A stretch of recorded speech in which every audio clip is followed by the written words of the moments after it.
Hello students, कैसे हैं सब।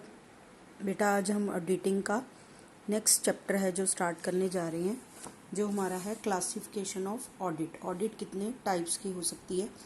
बेटा बहुत सारे क्वेश्चंस इस चैप्टर्स में बनते हैं, लॉन्ग क्वेश्चन भी आ सकता है, लेकिन शॉर्ट नोट के लिए बहुत ही इंपॉर्टेंट है क्योंकि बहुत सारी टाइप्स हैं, तो कोई भी टाइप है जो उसमें से पूछ लेता है। तो क्लासिफिकेशन ऑफ ऑडिट में है कि ऑडिट है जो कितने तरह की हो सकती है। तो ऑडिट प्रोग्राम जो है according to private organisation, public organisation, government organisation, different types में डिवाइड किया जा सकता है। तो ये आपको कुछ टाइप्स है जो दे रखी हैं क्लासिफिकेशन। इसका हम चार्ट है जो देख लेते हैं, that is classification of audit. First है on the basis of organisational structure. Organisational structure के बेसिस के ऊपर स्टैचुटरी ऑडिट हो सकते हैं, गवर्नमेंट ऑडिट हो सकते हैं, नॉन गवर्नमेंट ऑडिट हो सकते हैं। On the basis of scope complete audit, partial audit and detailed audit हो सकते हैं। On the basis of time continuous audit, interim audit, final audit और ओकेजनल ऑडिट हो सकते हैं। On the basis of functions independent financial audit, cost audit, management audit, social audit, performance audit, operational audit, cash audit, balance sheet audit, ये types है functional के अंदर। Others और कुछ टाइप्स है जो हो सकती हैं, that is special audit, sectoral audit, tax audit, environmental audit and proprietary audit. तो और भी टाइप्स है जो बन सकती हैं, जिस भी तरह का ऑडिट है आप ऑर्गेनाइज कर सकते हो। बेसिकली ये 5 टाइप्स बेसिस पे आपको डिवाइड करके जो ऑर्गेनाइजेशनल स्ट्रक्चर है उस पे, स्कोप पे, टाइम पे, फंक्शन पे डिवाइड करके आपको दिया हुआ है।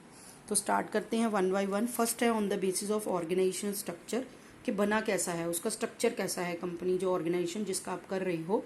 स्टैचुटरी ऑडिट फर्स्ट टाइप है statutory audit. Statutory audit is compulsory audit prescribe under statute, जो लॉ के अकॉर्डिंग है। इसकी appointment, removal, remuneration, rights, duty, liabilities of statutory auditor are governed as per the provisions of the respective law applicable to the organisation. तो जिस तरह वो बनी है, जिस तरीके से वो बनी है, उसका स्ट्रक्चर जो है बना है, उस हिसाब से जो है आपका उस बेसिस पे आपका जो है ऑडिट होगा। तो जो ऑडिट है वो कौन करेगा, एक चार्टर्ड अकाउंटेंट है जो वही कर सकता है। Statutory audit is conductor after the completion of final account. कब होता है स्टैचुटरी ऑडिट, जब फाइनल अकाउंट्स कंप्लीट हो जाते हैं 31 मार्च को, उसके बाद जो है स्टैचुटरी ऑडिट होता है। For company statutory audit is done according to the rules of companies act 2013। तो जो कंपनीज में ऑडिट होता है वो कंपनीज एक्ट 2013 के रूल्स के अकॉर्डिंग होता है। ऑब्जेक्टिव्स क्या है, स्टैचुटरी ऑडिट क्यों किया जाता है, कंपल्सरी ऑडिट जिसको हम बोलते हैं, जो सारी पब्लिक लिमिटेड कंपनीज को करवाना जरूरी है, जो कंपनीज एक्ट अंडर रजिस्टर्ड हैं, जॉइंट स्टॉक कंपनीज जितनी भी। To check and evaluate the effectiveness, उस कंपनी की चेक करना और इवेल्युएट करना इफेक्टिवनेस को, कि फाइनेंशियल स्टेटमेंट सही है कि नहीं।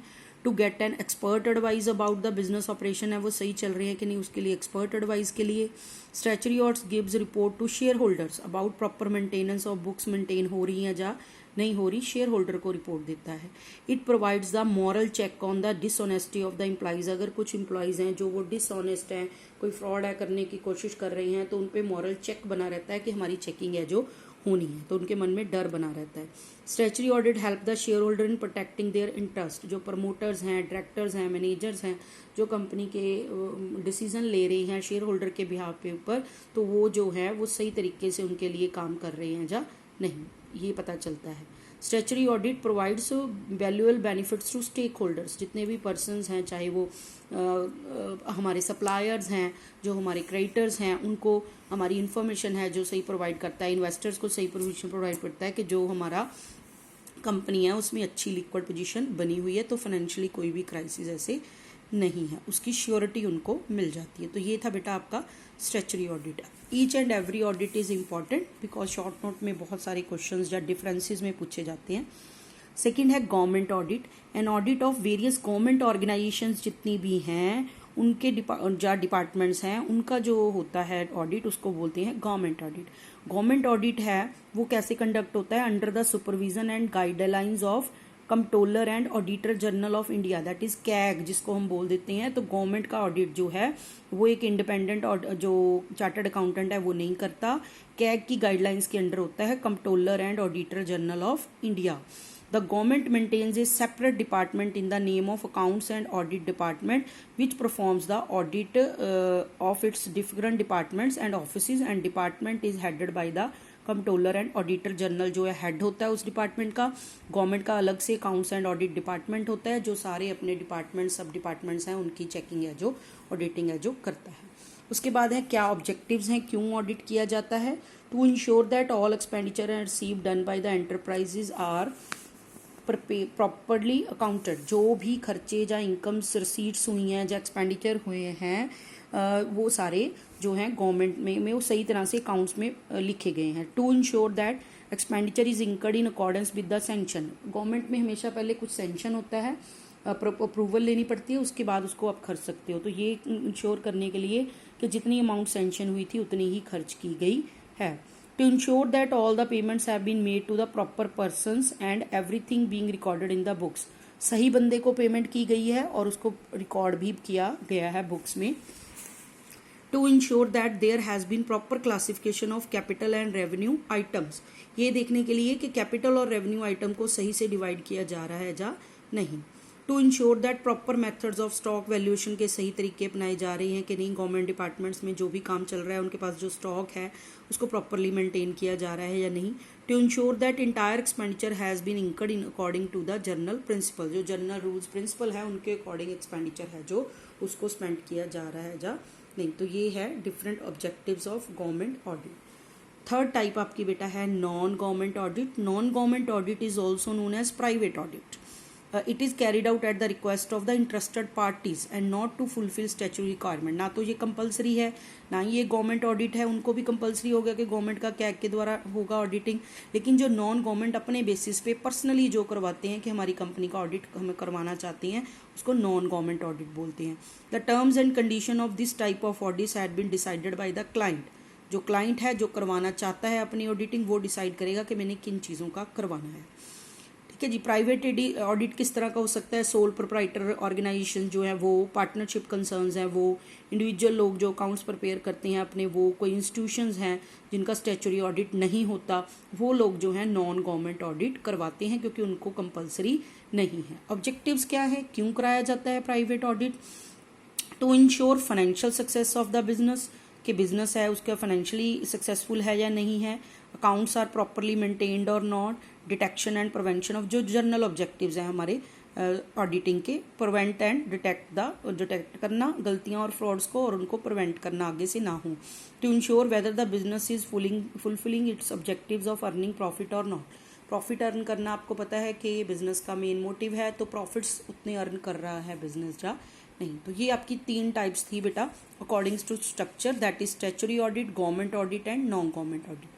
सेकेंड टाइप आपकी है on the basis of scope. Scope के बेसिस पे कितना उसका दायरा है उसके बेसिस पे हम ऑडिट को कैसे डिवाइड कर सकते हैं। फर्स्ट है कंप्लीट ऑडिट। कंप्लीट ऑडिट नाम में ही कंप्लीट है, जैसे कि to check each and every transaction recorded in the books of account. जो भी ट्रांजेक्शन, जो भी बाउचर, जो भी डॉक्यूमेंट, कोई भी कॉरस्पॉन्डेंस, कोई भी ट्रांजेक्शन की गई है उस सब को क्या करना, चेक करना, उसको क्या बोलते हैं, complete audit. Objectives of complete audit, to ensure detailed checking करना। Second, to detect fraud and error, वो हमेशा हर ऑडिट का होगा objective. Third, to ensure nothing remains unchecked, कुछ भी ऐसा ना हो जो अनचेक्ड रह गया हो, सब कुछ चेक करना है इसमें कंप्लीट ऑडिट में। सेकेंड ऑडिट आपका है टाइप बेटा स्कोप में partial audit. In partial audit auditor is not required to examine all the books of account, only part of books और सम ट्रांजेक्शन्स जो क्लाइंट चाहता है सिर्फ उन्हीं को छांट लिया जाता है और उन्हीं को किया जाता है कि वहाँ पे कोई मिस एप्रोप्रिएशन ऑफ, मान लो गुड्स की चेक करवाना चाहता है, वे गुड्स में हेरा फेरी तो नहीं हो रही या सिर्फ कैश में हेरा फेरी तो नहीं हो रही, तो उसको हम पार्शियल ऑडिट बोलते हैं। उसका स्कोप है जो लिमिटेड होता है, लिमिटेड दायरा होता है।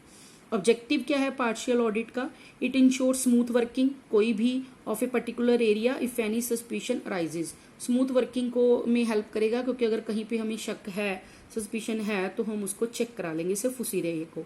It ensure on the spot checking of a particular area in short time. Short time है, टाइम कम लेता है और इंस्टेंटली आप तभी उसको स्पॉट कर सकते हो और spot on the spot checking कर सकते हो जहाँ पे आपको शक है या गलती लग रही है, उसको बोलते हैं पार्शियल ऑडिट।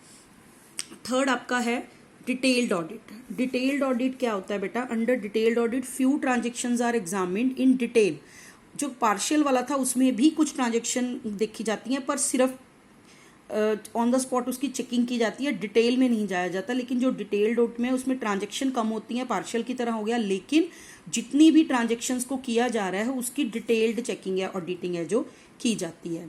ठीक है जी। तो इस जो ऑडिट है, few transactions are examined in detailed by the auditor. The audit is also known as audit in depth. Depth में किसी चीज़ की करना उसको भी बोलते हैं। ऑब्जेक्टिव क्या है डिटेल्ड ऑडिट के बेटा? To ensure detailed checking of few transactions. कुछ ट्रांजेक्शन है उनकी डिटेल में चेकिंग करना, और वही एरर्स एंड फ्रॉड है जो अर्ली स्टेजेस पे ही उनको ढूंढ लेना, उसको हम बोलते हैं। ये है 3 टाइप्स आपकी स्कोप में बेटा। नेक्स्ट आपका है on the basis of time. Time के बेसिस पे आपके आपका ऑडिट कितना टाइम चलता रहा, कब करवाते हो आप, उसका टाइमिंग क्या है, उस हिसाब से आप कैसे डिवाइड कर सकते हो। फर्स्ट है कॉन्टिन्यूस ऑडिट। कॉन्टिन्यूस ऑडिट जैसे नाम ही बता रहा है, जो कॉन्टिन्यूसली चलता रहता है। Continuous audit as one where the auditor is constantly और at regular intervals engaged in checking the accounts during the periods. Mean an auditor at regular intervals throughout the accounting year. मतलब पूरा साल वो accounts है जो वो check करता रहता है, जैसे मंथली कर ले, वीकली कर ले, 6 मंथ्स में कर ले, पूरा साल चलता रहता है। कंप्लीट होने के बाद 31 को अकाउंट चेकिंग नहीं होती, पूरा साल अकाउंटिंग की जो है ऑडिटिंग चलती रहती है। तो ऑब्जेक्टिव क्या है बेटा?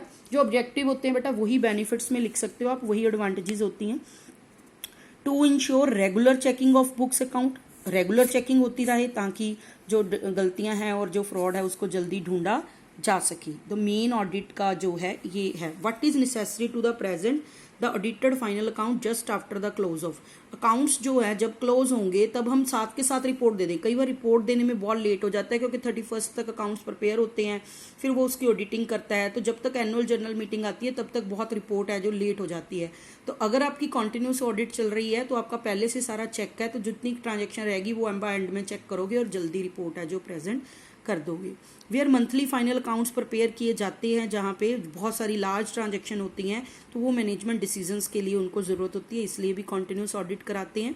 Where there is no satisfactory system of internal check. मान लो कि आपका इंटरनल कंट्रोल सिस्टम बहुत अच्छा नहीं है, इंटरनल चेकिंग सिस्टम बहुत अच्छा नहीं है, तो फिर आप जो है कॉन्टिन्यूस ऑडिट कराते हो।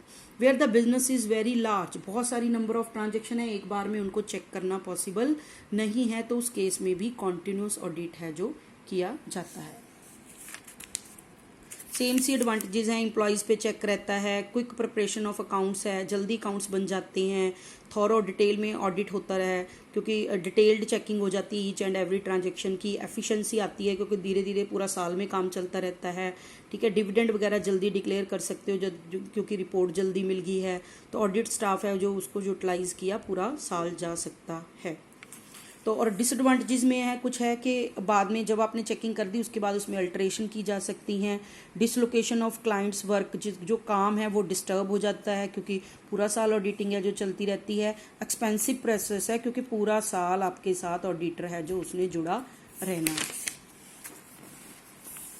नेक्स्ट है इंटरिम ऑडिट। इंटरिम ऑडिट जो है that is an audit which is conducted in between the two annual audited terms termed as interim audit। दो ऑडिटिंग जो आपकी हुई है उसके बीच में अगर आप एक ऑडिट करा लेते हो तो उसको क्या बोलते हैं? Interim audit. मान लो 31 मार्च 2016 में आपने कराई थी, उसके बाद 31 मार्च 2017 में आप करवाओगे, उसके बीच में आप एक ऑडिट करवा लेते हो, that is called interim audit. Interim to know the interim profit and loss of the company and मान लो कंपनी ने डिविडेंड डिक्लेयर करना है, इंटरिम डिविडेंड साल से पहले इंटरिम डिविडेंड डिक्लेयर करना है, तब भी कंपनी जो है वो इंटरिम ऑडिट करा लेती है। When it is conducted, interim audit is conducted when public limited companies listed on stock exchange want to declare their quarterly results दिखाना चाहती हैं। दूसरा, इंटरिम डिविडेंड्स डिक्लेयर करना चाहती हैं। तीसरा, जैसे पार्टनरशिप फर्म है वहाँ पे एडमिशन होती है, पार्टनर की रिटायरमेंट होती है, डेथ होती है, डेजोल्यूशन हो रही है कंपनी की, तो उस टाइम के ऊपर। और तीसरा जो है आपका, अगर आपने कोई बिजनेस है जो परचेज करना है या सेल करना है तो उसकी परचेज कंसिडरेशन फिक्स करने के लिए भी जो इंटरिम डिविडेंड है, इंटरिम जो ऑडिट है वो आपका करवाया जाता है। नेक्स्ट आपके पास है बेटा फाइनल ऑडिट। फाइनल ऑडिट क्या होता है? It is done at the end of the financial year, जो किया जाता है उसको हम क्या बोलते हैं? फाइनल ऑडिट बोलते हैं, दैट इज 31 मार्च को जब अकाउंट्स क्लोज होंगे आपके तब आप किया जाएगा, after completion of final accounts. Final audit is considered very convenient and useful for small business houses, क्योंकि बहुत ज़्यादा ट्रांजेक्शन नहीं होती तो साल के एंड में भी आप करवाते हो तो सही रिजल्ट्स देता है। एडवांटेजेस क्या है? इनएक्सपेंसिव है, ज़्यादा महंगा नहीं पड़ता क्योंकि एक ही बार करवाना है। ऑडिट एट ए स्ट्रेच, एक ही बार में ऑडिट हो जाता है। नो डिस्ट्रप्शन, जो रूटीन का वर्क है उसमें कुछ डिस्टर्बेंसेस नहीं होती। लेस एरर्स एंड फ्रॉड्स, क्योंकि जल्दी जल्दी हो जाता है, ज़्यादा टाइम नहीं लगता छोटी ऑर्गेनाइजेशन में फाइनल ऑडिट होने में, तो एरर्स और फ्रॉड हैं वो कम होती हैं एज कंपेयर टू दूसरा। डिसएडवांटेजेस है, सैंपल चेक है एक तरह का, इतनी सारी ट्रांजेक्शन एक बार में चेक करनी मुश्किल है तो कुछ ट्रांजेक्शन चेक की जाती हैं। डिले इन फाइनल अकाउंट्स बनाने में डिले हो जाती है, मीटिंग होने में डिले हो जाती है। एम्प्लॉयज़ पे मॉरल चेक नहीं रहता क्योंकि उनको पता है कि साल के एंड में जाके अकाउंट्स चेक है जो होंगे। तो ये थी बेटा आपकी 3 तरह की इसमें जो हमने किया है, that is on the basis of, हम कर रहे थे पहले हमने किया था on the basis of structure, दूसरा हमने कर लिया on the basis of scope जो आप है ऑडिट टैग करवा सकते हो, और तीसरा हमने जो है वो किया है on the basis of time, on the basis of time, continuous audit, interim audit and final audit. ठीक है बेटा, be safe, be at home, मिलते हैं नेक्स्ट वीडियो।